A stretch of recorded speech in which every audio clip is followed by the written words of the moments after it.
Kia ora koutou, ko Tim Stahl, toko ingoa, and it's my pleasure to be chairing this QuakeCoRE seminar series talk today. The goal of the series is to support multidisciplinary research on earthquake resilience and to encourage broad collaboration, and it also has this nice benefit of broadcasting some of the world-leading research that QuakeCoRE investigators are undertaking, which is the case today. Our two speakers today are Professor Caroline Orchiston and Associate Professor Jamie Howarth, who are two of the co-leads for the Ngā Ngaru Wakapuke program, or Building Resilience to Future Earthquakes, in the Transition Zone Endeavour Research Program.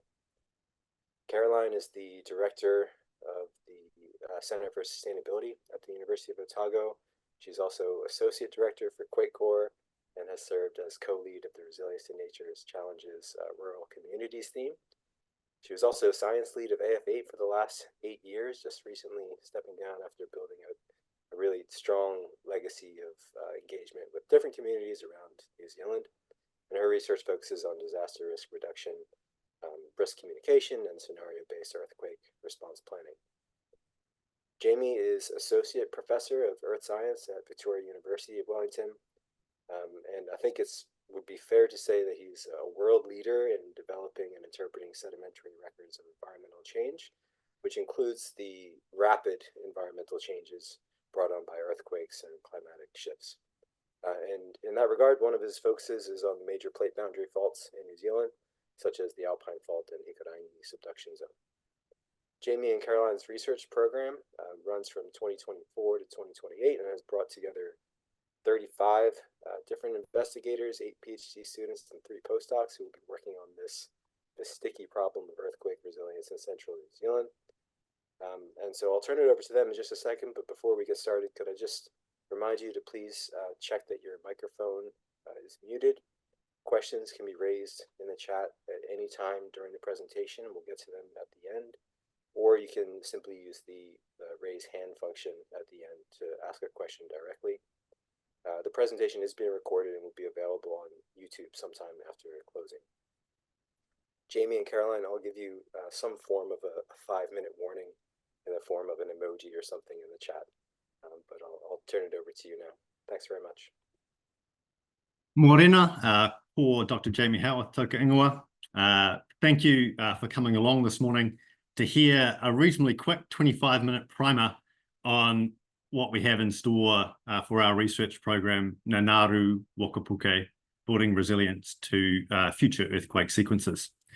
So let's start with a bit of a primer on what we mean by an earthquake sequence in the context of this program and why these are of critical importance to Aotearoa New Zealand now.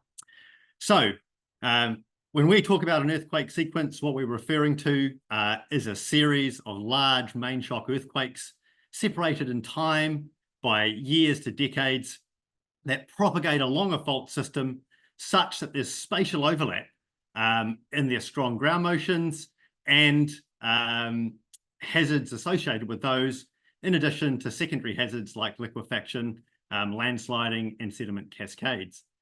And as a result of that, the communities and infrastructure in zones that experience earthquake sequences have the potential to be subjected to prolonged periods of uncertainties involving multiple potential natural disasters that require phases of response and recovery. The textbook example of just such an earthquake sequence actually comes from Turkey and the North Anatolian Fault, where this transform plate boundary fault separating the Eurasian and Anatolian plates experienced an earthquake sequence in the 20th century, where in the 60-year period from 1939 to 1999, a series of 10 greater than magnitude 6.9 earthquakes propagated along this fault from east to west. And that earthquake propagation was caused by the initial earthquake changing the stress state in adjoining fault sections, advancing the earthquake clock on those fault sections, causing them to rupture, producing this earthquake sequence. So why are we interested in these earthquake sequences in the context of New Zealand or Aotearoa? Well, that behaviour of earthquake sequences is now thought to be one of the dominant modes of earthquake behaviour that we see on transform plate boundaries. And indeed, in New Zealand, we have just such a transformed plate boundary that separates our opposite verging subduction zones, with the Hikurangi subduction zone in the north and the Pusaka subduction zone in the south. Where we have the Alpine fault splaying into a series of transform or strike slip Marlborough faults. If we flip that around the other way and do a cut through here, we can see that this is an area of high fault complexity. And if we actually have a look at the earthquake forecast for this area and recent behaviour, the reason why we're concerned about a future earthquake sequence becomes apparent. So we've just had a magnitude 7.8 earthquake in 2016, the Kaikoura earthquake, which will have changed the stress state on surrounding faults, potentially advancing their earthquake clocks. We know that the Alpine fault, the plate boundary to the south, is late in its seismic cycle with a high probability of producing a magnitude 7 to 8 earthquake in the next 50 years. And the same is true for the Hikurangi subduction zone. So we're entering a phase of time in the decades ahead where the potential for changing the stress state in this part of the plate boundary and causing an earthquake sequence is high. We have hints in the Paleo-earthquake record that these earthquake sequences may have occurred in the past, but current approaches to Paleo-earthquake science mean we can't distinguish between earthquake sequences and, for example, multi-fault ruptures. Simulated earthquake behaviour from earthquake-based physics models show that we can get this sort of behaviour manifesting in our transition zone. And indeed, as demonstrated here, we actually have historical precedent for these earthquake sequences by way of the 1848 Marlborough earthquake, the 1855 Wairarapa fault earthquake, and the 1867 Cape Farewell earthquake, which had significant overlap in strong ground motions and damage. On that basis then, the primary driving hypothesis of our program is that central Aotearoa is facing a period of heightened seismic hazard and risk in the coming decades due to an impending earthquake sequence. Testing that hypothesis scientifically is important, but it's not really the main purpose. And the primary goal of the program is to actually use the new knowledge generated by testing this hypothesis to catalyse preparedness action in both our infrastructure providers and our communities to allow them to be resilient when one of these earthquake sequences happens in the future. To test this hypothesis and achieve our primary aim, we've got a series of 4 interlinked research aims in the program. And I'm going to briefly take you through the overview now, and we'll delve into each sequentially in detail in a moment. So in order to test that hypothesis, we need to better understand the fault structure in central New Zealand, because that's fundamental to modelling seismic hazard. And in order to do that, we've got, along with our international partners, a series of geophysical and geological experiments that are going to allow us to greatly improve our understanding of how these faults interact in space in terms of their 3D architecture. If we want to develop improved seismic hazard models, we don't just need to know the fault architecture, we need to know the past earthquake behaviour in a way that allows us to identify earthquake sequences. And we're going to be using novel approaches from lakes and near fault wetlands that allow us to generate precise earthquake records with the potential to actually diagnose earthquake sequences going back over timeframes that span 10,000 years. Both of these 2 research aims then feed into research aim 2, which is a modelling pipeline that's going to allow us to develop time-varying hazard, risk, and socioeconomic consequences forecasts that will allow us to test our primary hypothesis, but also inform our resilience initiatives. One of which is actually working with our infrastructure providers to develop and stress test business cases that will allow investment now, which promotes resilience to these earthquake sequences when they happen in the future. But more importantly, we're taking the latest science from these models and actually engaging with communities in a co-design capacity to empower them to actually develop approaches that allow them to improve their resilience to coping with prolonged periods of uncertainty involving multiple potential disasters. And I should say that there's multiple phases of iteration through all of these research aims throughout the program. so that we're able to actually deliver outputs from early on in the program and then improve on delivering on those outputs as new information comes to bear. I'm going to now hand it over to Carolyn to talk about the project team.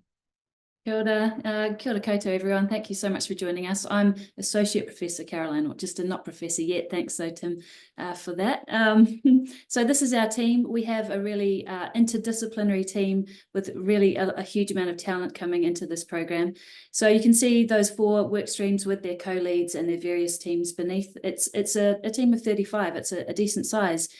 And we're really proud of the capability development that's going to be coming through from the program with 8 new PhD scholarships, and importantly 3 postdocs at a time in the New Zealand RSI system where those sorts of opportunities are rare, and it hopefully is going to offer some continuity from the end of R&C and into what the next step of resilience research in New Zealand looks like. And also introducing Kim King, our wonderful project manager.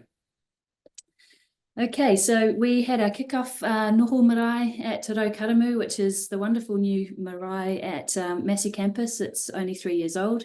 And getting the team together really gave us the opportunity to, just talk amongst this team of, as I said, very interdisciplinary researchers, try and find some common language around some of the work that we're doing. We've got, a team from designers right through to geophysicists. So really coming together and trying to share knowledge systems in this respect was a really exciting start to the program. We had about 10 of our people who weren't able to join us on the day, but from year 1 right through to the end, we're hoping to have these noho as a way to really bring the team through the 5 years and keep things cohesive.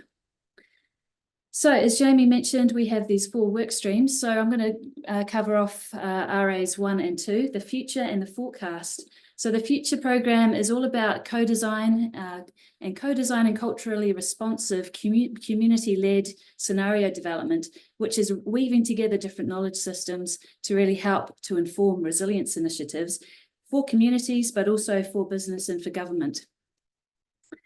So the team here is largely based at Massey University. We've got Te Toi Design for Public Good being led by Professor Anna Brown and some of her team across the design and social science dimensions there. And also the Joint Centre for Disaster Research with David Johnson, Marion Tan, who's on the call, and Calvin Tapuki obviously leading that work. Hinemoa Kātini, she's based at the, sorry, go back, Jamie. She's based at the Wellington Regional Emergency Management Organisation. And also Alice Lake Hammond, who all of you probably know from AFH. She's bringing her extensive networks and experience and relationships into the program. And the postdoc here will be recruiting in the coming months to sit across RA 1 and 2 and really bring a huge amount of work and applied research into this space. So iwi partnerships in Aotearoa, especially the central part, we have a large number of iwi partnerships, and we've worked really hard in the first few months of this program to build on existing relationships. And we're really fortunate to have Calvin Tapuki as the mandated iwi representative for Te Tauahu, which is the group of iwi in the top of the South Island. And likewise, Hinemoa Kātini really being able to bring the mandate of the iwi in the lower parts of the North Island. So we're on a good footing there in terms of our partnerships, and we're really looking forward to working more closely with our iwi partners and with communities across central Aotearoa in the coming years. So how does that work in terms of RA1's work plan? So the first part is really sharing knowledge, sharing mātauranga and community knowledge about the past and the present in terms of the way disasters might have occurred and the way we've responded to those going through time. This is really important to bring together those shared experiences, especially when we ask the question, what if we had a sequence like the mid-19th century example that Jamie shared just now? What would that look like today if we were to have a similar sequence in the current time where we have a lot more risk exposure? Many of our communities are experiencing compounding climate and other types of hazard events. So really thinking about this from a multi-hazard perspective in terms of community experiences. And our overarching goal is obviously to support resilience and preparedness and connection within communities. And so we're doing this by developing the shared vision of how a large earthquake sequence might look, what it might mean for our communities through time, using credible science-informed science products coming through from the RA3 and 4 parts of the program. And we're going to create the suite of narratives that are consistent and robust and really paint a rich picture of the future consequences of sequences in central New Zealand, and really acknowledging local experiences, because this is really important when you want buy-in from communities. We've seen the benefit of the AF8 science scenario and really bringing people along and helping people understand the risks that they face in their own communities. What are these scenario narratives? They're dynamic through time. They're co-designed. We're calling them storylines of the consequences of a large earthquake sequence with iwi for business and infrastructure providers and also the government. So these participatory co-design methods will then inform a lot of the engagement work that we're doing in Wellington and across local government as well, weaving together those knowledge systems to build awareness and really form the basis for action in terms of adaptation planning, for resilience, and to validate the risk models that we're going to be generating out of RA2. So we're really seeing the community as a partner right through the 5 years as we generate more risk models to really consider and ground truth those and make sure that they're fit for purpose for the work that we're doing. And of course, we need to share knowledge, and we're going to do this through innovative design-centric models, products of community engagement. So going out and generating new digital and visual resources. We've got a hugely rich team of design expertise on the program that are going to drive this forward, and leveraging existing initiatives. Obviously, we're in close partnership with AF8, but others we want to work in partnership, not necessarily starting from scratch on a lot of this work. And then RA2, the forecast. So this is all about developing those innovative tools for quantifying hazard and risk and socioeconomic consequences of earthquake sequences through the transition zone. So the team here is broken into 3 parts: the earthquake simulation, the risk and infrastructure modelling, and then the socioeconomic modelling. And a lot of that expertise is spread across Canterbury and GNS Science and Auckland as well. I shouldn't start listing because I'll miss someone. So it's a great team across a number of institutions. So what are these earthquake simulations? So they are computer programs that use physics-based approaches to generate synthetic earthquakes. And you can see on the image on the left, Camilla Penny and Andy Nicola really driving this work, looking at 3D representations of known faults in earthquake in terms of their slip and timing and the slip rates here, and how those faults interact and potentially trigger earthquake sequences. So this work, you're going to learn a lot more about it next month when Andy does his QuakeCoRE seminar. But earthquake simulation really enables us to start building the modelling chain without necessarily needing to wait for more probabilistic approaches. And so the next slide is very busy. I'll just give you a warning. This is a very ambitious kind of end-to-end risk modelling pathway that we're taking on here. It's really driving a lot of science stretch in the program, and this ambitious goal really hasn't been achieved before. So here we see some real value being generated from the program. So from left to right, you can see the team. We're a bit short of time. We've got 5 minutes, Tim says. I'm not going to go into the details here, but essentially we're building on the earthquake simulation work right through the damage and disruption and the impacts that might be generated by future earthquake sequences. Let's go through that, and we'll skip the next slide too, I think, Jamie, on the heterogeneous networks of socioeconomic modelling. It's quite complex. Essentially, it's all about looking at vulnerabilities at the business and household level. And again, this is real science stretch that ME Research is going to be driving for the program. And over to you, Jamie, on RA3.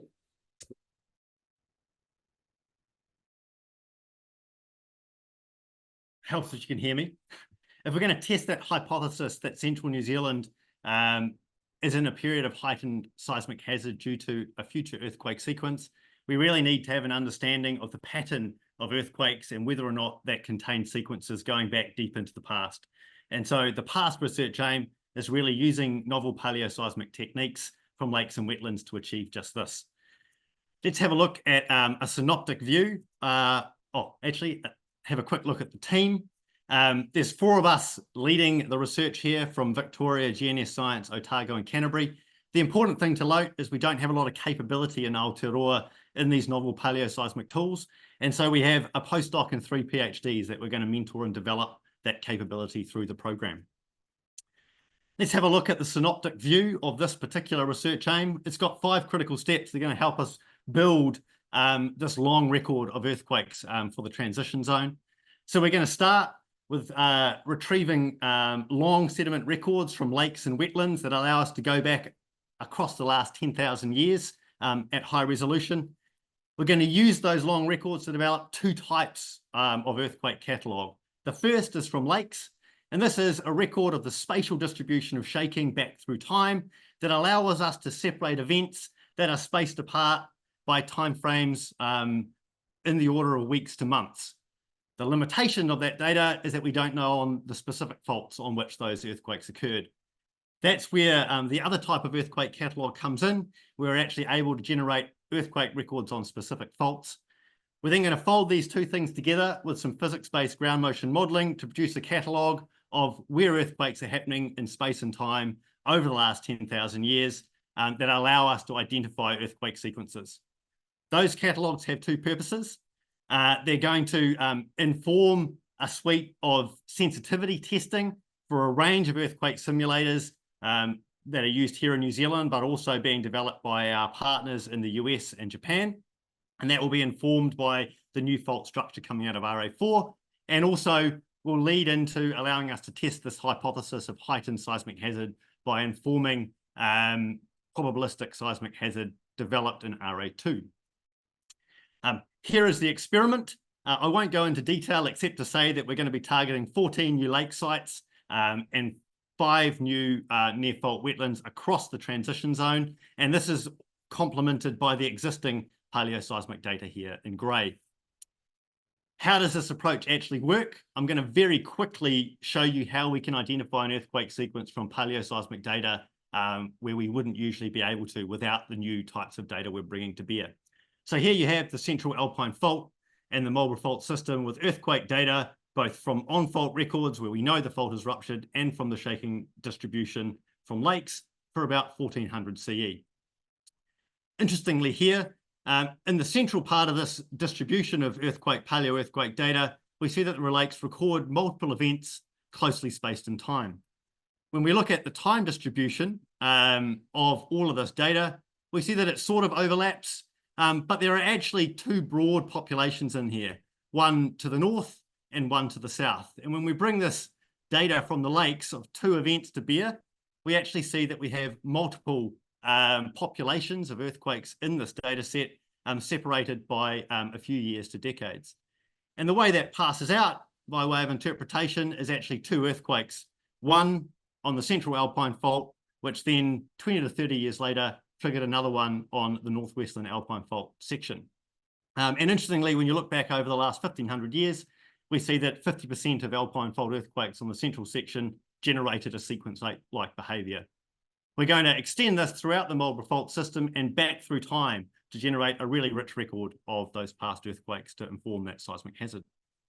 Very quickly, the foundation research aim, if we want to model seismic hazard robustly, we really need to know the 3D architecture of these faults, and that's also a prerequisite for running these earthquake simulations. We've got a big team here of geophysicists mainly and rock mechanicists from GNS, NIWA and Victoria University. And the overview of this research aim then are 3 primary experiments.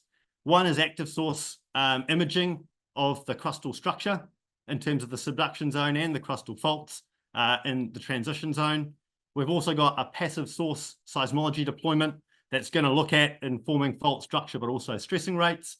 And then Carolyn Bolton is going to be leading up a series of rock friction experiments, which allow us to constrain the frictional parameters of the faults, which inform our simulations, but also the depth of the seismogenic zone.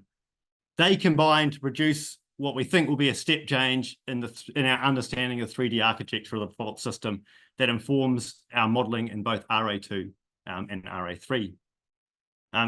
Very briefly, this is what the experiments look like. And we've got the RAV SON coming out from Germany as part of a collaboration with the Subtrans project to do deep seismic imaging in red here. That's going to really allow us to determine the location of the interface. And then we've got the Tangaroa working in Cook Strait to better understand the structure of those crustal faults and how they transition across from the Marlborough fault system to the Jextral strike slip belt in the southern North Island. And we've got a broad suite of passive source broadband seismometers going to be distributed across the transition zone for 3 years during the program. How does this net out? Well, here's a model based on Dan Bassett's current inversion of the active source seismic data that shows significant variability in the location of the subduction zone that isn't in our current models, and also complexity in this area of Cook Strait in the crustal faulting, which we hope to inform better with both deep seismic reflection imaging and also shallow imaging from the Tangaroa. We'll then get at where the base of the seismogenic zone is from the passive source seismology and the rock friction experiments, which will hopefully provide a step change in what we have now, which is shown here in Camilla's best representation of what the 3D architecture is today. Carolyn, I'll hand it over to you to finish up in the 2 minutes we've got. Yeah, we're on target. Thanks, Jamie. So the implementation pathway, again, I'm really proud of this program for really prioritising impact and the social science right at the top there. So actually in this slide, we've got the future, the RA1 work, and forming the basis, the foundation for the interaction that we'll have with our partners in industry and business and government. And so we're looking here at the interaction with the use of those scenario narratives to consider really deep uncertainty in the future around these earthquake sequences and to inform the risk decision-making that the government's going to need to be doing. So there's a lot of exciting opportunity here to engage with people that need to know this stuff, and through that shared visioning with the scenario really at the forefront of our engagement strategy there. And on the next slide is our time frame. So again, I'm really proud of the fact that we're not doing this pipeline of work where it's hazard through to impact and social outcomes. We're embedding all of these things through time, and they're iterating as we go through the 5 years. This program is all about lining up with what's happening out in the world. We don't want to be creating new things that are going to put a burden on communities and our partners. We want to align our work streams with initiatives that are already ongoing. So look, we encourage you to please get in touch if you see any opportunity here to share and to collaborate with us. We're really excited about doing that. At the QuakeCoRE annual meeting, we're running a workshop to explore the connections with this program and QuakeCoRE, and also the sliding lands landslide endeavour. So if you'd like to take part in that, please sign up for our workshop. And also just reiterating that we'll be advertising the postdoc roles. So look out for those, and we'll be putting them on social media, and encourage you to send your amazing PhD students our way in terms of getting involved in postdoc level research with us. So I think that is pretty much us. We're really keen to have some discussion, and we've gone well, we're actually right on time. So I think we've done well, Jamie. Kia ora.